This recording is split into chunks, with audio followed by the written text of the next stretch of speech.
రేపు BRS party ఆధ్వర్యంలో అన్ని మండల కేంద్రాల్లో రైతులతో తమ పార్టీ కార్యకర్తలతో కలిసి ధర్నాలు చేస్తామని కేటీఆర్ అన్నారు. ధర్నాకు వెళ్లే ముందు ముఖ్యమంత్రి తెలంగాణ తల్లిని ఉద్దేశించి మాట్లాడిన చిల్లర మాటలకు నిరసనగా తెలంగాణ తల్లికి పాలాభిషేకం చేసి నిరసనలో కూర్చుంటారు. ఒకవేళ విగ్రహం లేకపోతే తెలంగాణ తల్లి ఫ్లెక్సీ అయిన పెట్టి పాలాభిషేకం చేసి ఈ మూర్ఖుడిని క్షమించమని కోరండని విజ్ఞప్తి చేస్తున్నామన్నారు.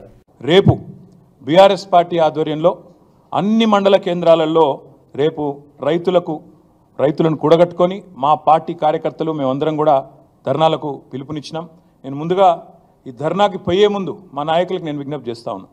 మీరు నిరసనలకు శ్రీకారం చుట్టే ముందు నిన్న ముఖ్యమంత్రి మాట్లాడిన చిల్లర మాటలు, ఆయన అవాకులు చెవాకులు కారు కూతలు ఏదైతే దిగజారిన బజారు భాష వాడిండో తెలంగాణ తల్లిని ఉద్దేశించి తెలంగాణ తల్లి విగ్రహం పెట్టాలని మనం అడిగితే ఆయన ఏదైతే ఒక బజారు భాష వాడినాడో దానికి నిరసనగా రేపు ఎక్కడికక్కడ మీరు ధర్నాకి ఉపక్రమించే ముందు తెలంగాణ తల్లి విగ్రహం ఉంటే ఆ విగ్రహానికి పాలాభిషేకం చేయండి, నిరసనలో కూర్చోండి.